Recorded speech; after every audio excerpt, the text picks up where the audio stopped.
ini tidak serta-merta bakteri pengurai yang hidup di sana bisa pakar atau kepala satu ke bawah satu. Ini lebih bening airnya.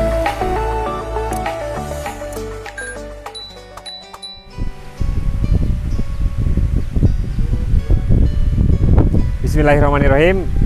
Ketemu lagi dengan kami Banten Koi Farm. Hari ini kita mau sharing seputar kolam, teman-teman. Kebetulan kami lagi di kolam. Memiliki kolam koi dengan air yang sehat, bagus, ikannya bisa dikasih makan seperti ini. Seneng kan? Tuh.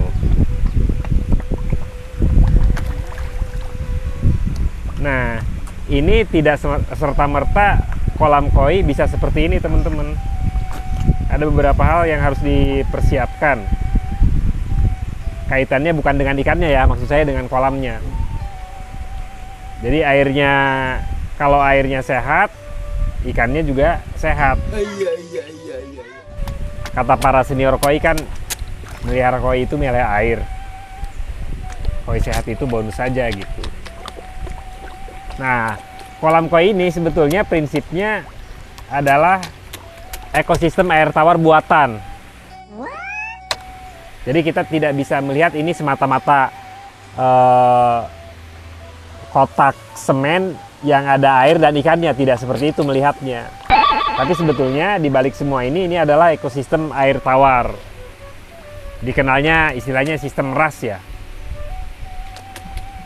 Jadi bukan hanya ikan yang hidup di sini. Di sini ada bakteri pengurai yang kita kondisikan di rumah-rumah bakteri. Makanya kolam koi itu tidak bisa hanya kolam saja gitu, kolam ada ikannya. Tidak bisa, tidak mungkin kolam koi seperti itu bagus. Kecuali di mudpond lain cerita ya. Kalau di mudpond kan atau di kali itu sudah ada ekosistem yang hidup di sana, ada bakteri pengurai di tanah. Kalau kolam buatan seperti ini karena ciptaan kita, ciptaan manusia, maka harus dikondisikan. Nah, bagaimana cara membuat kolam koi yang baik? Kita sharing, teman-teman ya. Pertama, sebelum membuat kolam koi, nih, ikannya rakus tuh kalau koi, nggak kenyang-kenyang. Sebelum kita membuat kolam koi, kita harus tentukan dulu konsepnya, desainnya gitu. Misalnya kita ingin buat kolam berapa kali berapa, kedalamannya berapa. Istilah yang umum di teman-teman hobis itu berapa ton kolamnya gitu. Hitungannya artinya meter kubik. Panjang kali lebar, kalau minimalis ya kali dalam. Seperti kolam ini, contohnya ini kolam utamanya ini 36 ton. Dimensinya 6 kali 3, kedalamannya 2 meter. Ini ikannya besar-besar nih, lihat nih tuh. Ini jantan semua ini. Kolamnya 36 ton. Nah, ketika kita misalnya sudah menentukan kolam utamanya 36 ton, kemudian kita siapkan area untuk chamber ya, untuk sistem filtrasinya. Untuk sistem filtrasinya itu minimal 12 ton. Nah, ini kami buat area chamber filternya itu 12 ton. Itu 1 kali 6 kali 2. Jadi 12 ton. Nah, baru setelah itu areanya sudah cukup. Oh, ini ukurannya kan 6 kali 4, berarti kita buat kolam 36 ton dan chamber 12 ton. Area yang terpakai lebar 4, panjang 6 gitu. Nah, untuk 4 kali 6 berarti kita hanya bisa buat kolam dengan dimensi seperti tadi. Volumenya kolam utama 36 ton, filternya 12 ton, jadi totalnya 36 tambah 12, 48 ya, 48 ton. total area yang dibuat. Kemudian setelah kita tentukan itu, kita tentukan pompa yang akan digunakan dulu. Kalau menurut saya tentukan dulu pompanya. Mau berapa kali volume kolam. Minimal itu harus 2 kali volume kolam. Misalnya ini kolam utamanya 36 ton. Maka pompa yang digunakan minimal 36 kali 2, 72.000. 3 kali, 4 kali lebih baik gitu.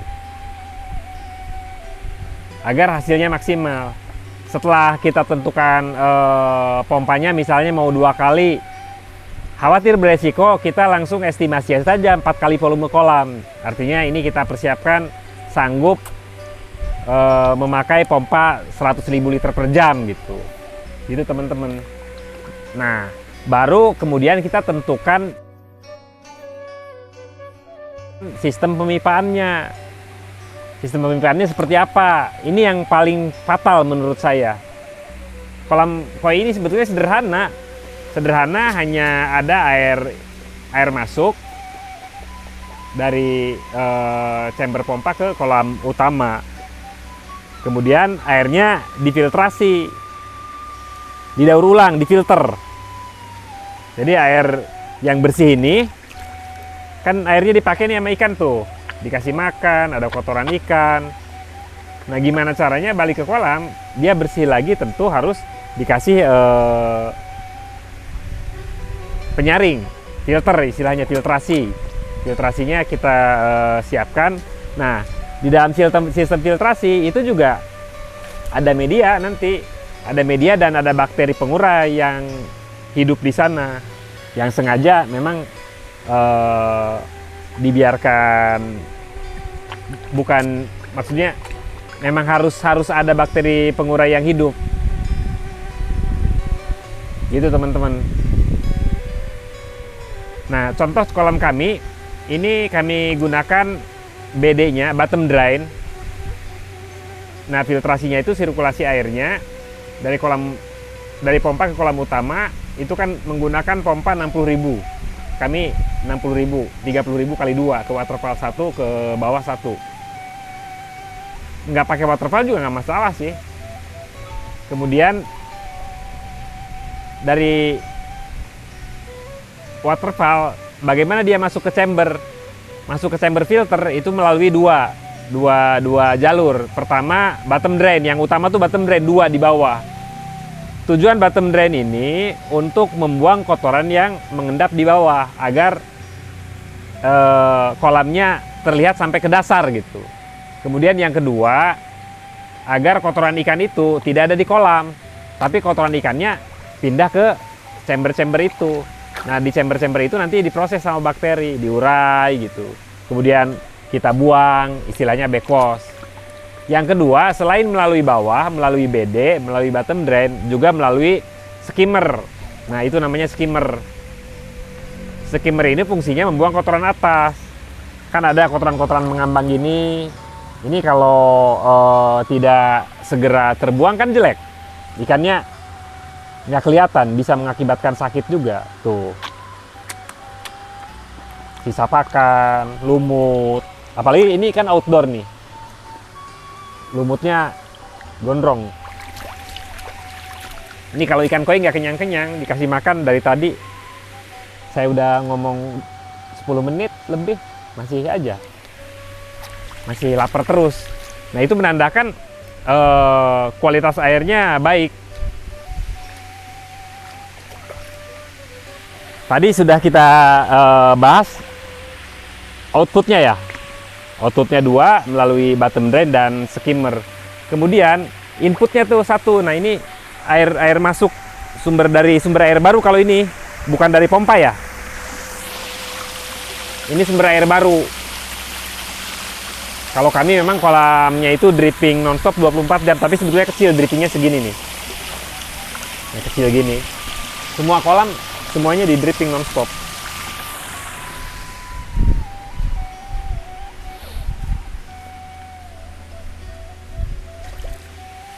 Kemudian kita bahas selanjutnya adalah sistem sirkulasinya ya lah. Sistem sirkulasinya. Tuh, kolam ini lebih bagus lagi tuh, lihat. Lagi diangkat tuh. Oh, ikannya. Ini lebih bening airnya. Padahal besar-besar ikannya. Kita bahas sirkulasinya dulu ya teman-teman. Artinya perputaran airnya. Bagaimana cara air itu berputar. Jadi kolam ini prinsipnya adalah sirkulasi dan filtrasi saja gitu. Ditambah satu lagi saya lupa tuh, aerasi. Aerasi itu untuk memastikan agar oksigen terlarut dalam air terpenuhi. Apalagi kolam-kolam hobis koi itu biasanya kolamnya overpopulasi. Maka daripada kekurangan DO2 lebih baik berlebih gitu.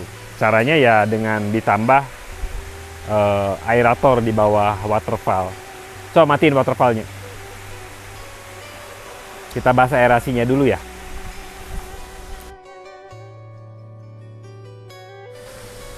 Nah itu aerasi. Aerasi ini bisa difungsikan juga sebagai arus. Kalau membuat arus atas nggak usah repot-repot pakai pompa, lebih baik pakai aerator aja. Ini contohnya gini, ini pompanya kan dimatikan, tapi airnya arusnya terbentuk itu dari sana. Jadi dua fungsi gitu, selain membuat arus juga sebetulnya fungsi utamanya menginjek ini DO2. Lihat itunya, aeratornya.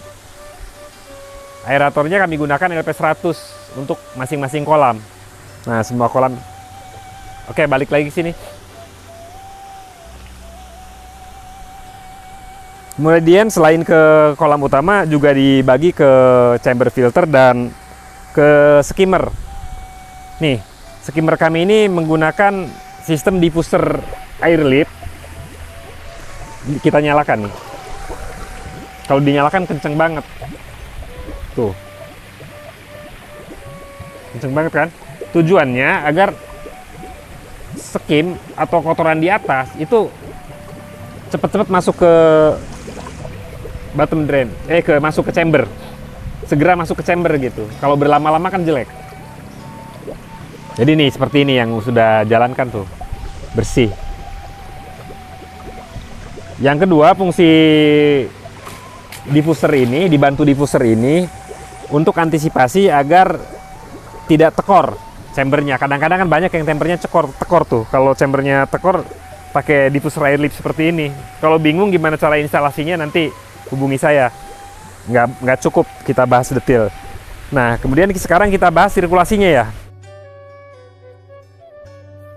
Sirkulasinya antar chamber itu kita gunakan ya minimal 2 kali BD, karena BD-nya 4 in 2. Kalau kami gunakan 5. 4 in 5. Bisa pakai metode pipa. Nyalain lagi. Bisa pakai pipa atau double wall. Antar chamber sebaiknya turun masing-masing 10 cm. Dari chamber 1 ke chamber 2 ke chamber berikutnya sampai ke chamber pompa terakhir, itu membuat anak tangga turun masing-masing 10 cm agar airnya deras gitu. Lajunya juga cepat. Nih, kalau sirkulasinya seperti ini aja sih. Melalui pipa. Bisa juga pakai double wall, selera lah, itu teknis. Sama aja. Yang penting hitungnya yang benar.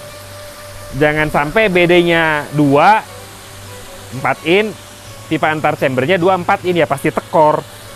Kenapa? Karena terjadi, ini kan ada medianya, jadi terjadi pelambatan arus air.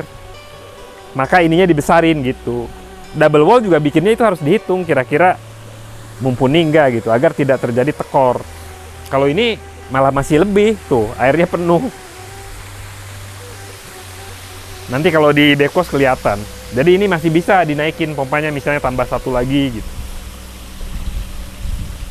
Nah, kita sudah bahas filtrasi dan aerasi. Satu lagi yang paling penting kolam ini adalah filtrasi. Bagaimana memfilter kotoran ikan dan memproses. Nah ini namanya filtrasi. Ini kita buat 6 chamber, 1 chamber mekanis, 2 chamber mekanis. Chamber mekanis ini fungsinya membuang kotoran kasar. Yang kedua chamber biologis. Chamber biologis ini fungsinya sebagai jantungnya kolam gitu. Rumah bakteri yang utama itu di chamber biologis. Kami chamber biologisnya ada 2 nih. 3, 1, 2, 3 itu chamber biologis. Yang terakhir chamber pompa dan UV. Medianya apa saja? Sebetulnya kalau masalah media bebas ya, banyak pilihan teman-teman. Kalau kami masih gunakan yang termurah di kelasnya ini.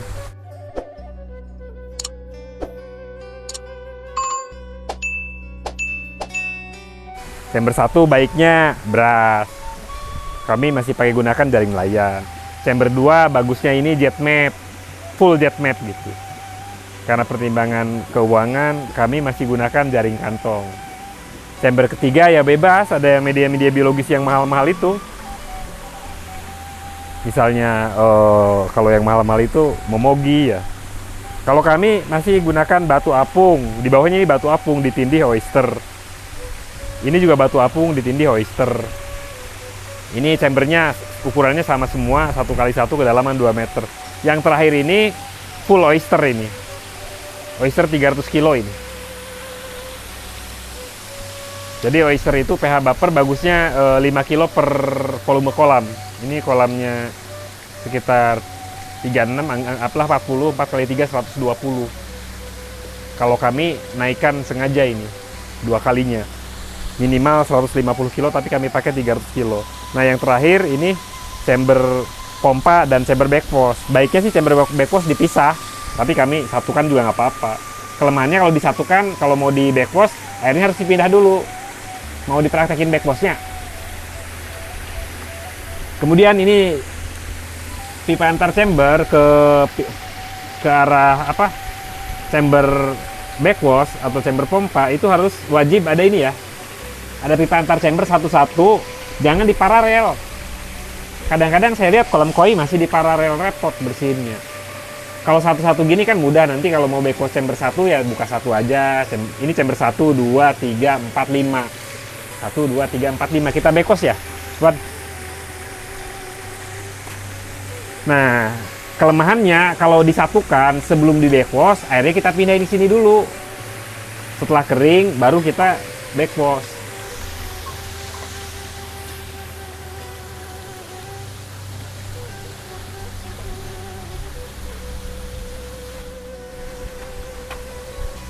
Pompa backwashnya sama 30.000. Kami karena kolamnya 5, pompa backwashnya tidak dipasang, jadi hanya dipasang di saat melakukan backwash. Kalau kolam teman-teman sebaiknya pompa backwashnya langsung aja, jangan dibongkar pasang, langsung ditanam gitu. Kalau mau backwash tinggal nyalain. Misalnya kayak gini, pompanya 3.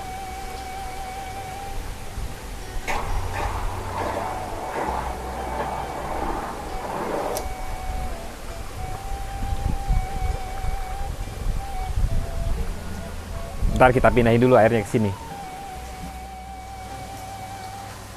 Nah, proses backwashnya seperti ini teman-teman, tinggal dibuka tuh. Ini yang di backwash. Ini contoh aja, ini yang di backwash chamber 5. Tuh, chamber 5 airnya habis. Chamber lain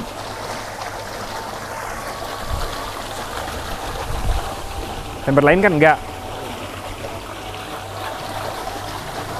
Kalau di paralel kan nanti kering semua.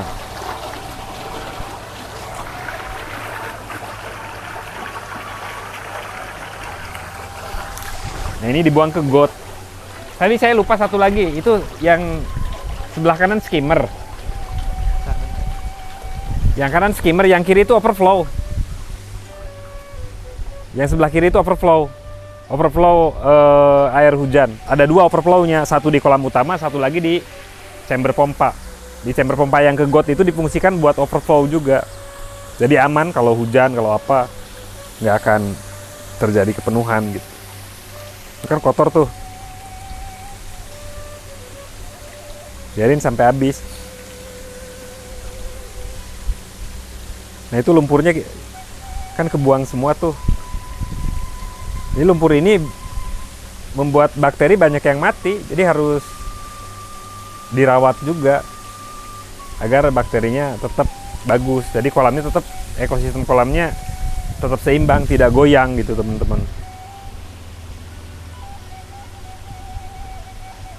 Ini contoh aja, artinya praktis. Nah, karena ini media chamber biologis ya, chamber pH buffer, jadi backwash-nya asal aja, guyur aja gitu udah. Jangan bersih-bersih, kecuali chamber mekanis boleh sampai bersih. Udah cukup. Jadi cukup seperti itu. Udah pasang lagi.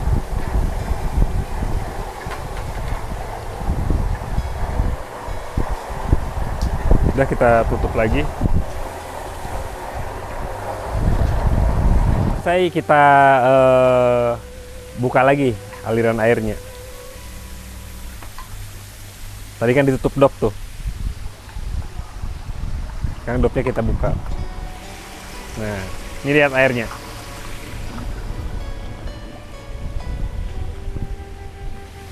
Nih, aliran airnya seperti ini teman-teman. Ini chamber 1 jaring urai. Bagusnya beras ya. Nih, yang bagus seperti ini. Nah, semakin ke sana kan semakin kenceng tuh. Kalau tadi penuh dikarenakan memang pompanya kurang besar dengan jumlah pipa sebesar ini ya. Nah, ini air kita isi. Ini pompanya ini juga nggak pakai kaca nih, asal rata bisa, nggak pakai kaca juga. Ini kan nggak ada kacanya tuh, tapi bisa hasilnya rata kan, asal bikinnya bener. Hasilnya rata tuh. Airnya masih kurang 10 cm, tadi kan di backwash. Nanti juga penuh, sambil nunggu penuh. Ini aerator kita nyalain lagi. Jadi sebentar, mudah gitu.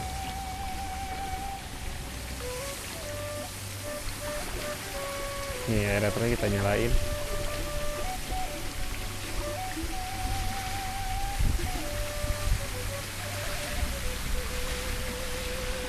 Ikan juga nggak stres,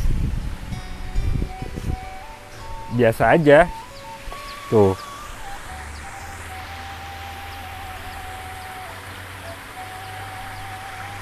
Seolah tidak terjadi apa-apa, baik-baik aja. Jika teman-teman ingin penjelasan lebih lanjut tentang seputar kolam koi, media, pemipaan, dan lain-lain, bisa komen atau japri. Atau yang kesulitan membuat kolam koi, bisa hubungi kami buka jasa pembuatan kolam koi teman-teman. Kalau ini nanti finishingnya seperti ini. Ini kolam 2 nih. Kolam 2 ini betina semua. Ntar saya ambil pakan. Nanti finishingnya tutupnya pakai kayu seperti ini. Selera bisa kayunya sampai full atau dikasih jeda gitu, itu selera lah. Kalau kami nanti rencana memang tutup full. Kenyang apa ikan. Permukaannya juga dimiringkan teman-teman ya. Permukaan kolamnya kalau kami buat miring 25 cm ke arah bottom drain, ke arah BD. Nah, dengan sistem pemipaan yang baik, perencanaan yang baik, pompa murah, media murah pun masih hasilnya bagus. Jadi yang paling utama desain kolam, sistem pemipaan, itu dulu. Media bagus juga kalau sistem filtrasi dan pemipaannya tidak tepat tidak akan berfungsi teman-teman. Nah kalau kolamnya sudah bagus, masalah upgrade media itu mudah. Yang penting kolamnya bagus dulu. Sehingga kita bisa menikmati ikan dan tidak repot. Tidak repot merawatnya gitu kan, mudah saja. Nah seperti ini kan enak tuh.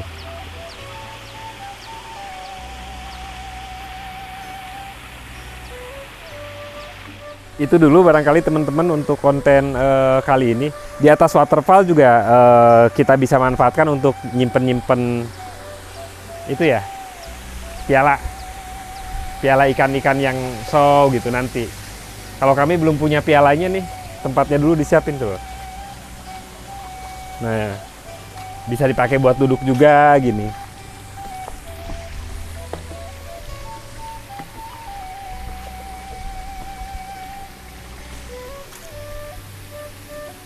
Oke, ditunggu komennya ya teman-teman.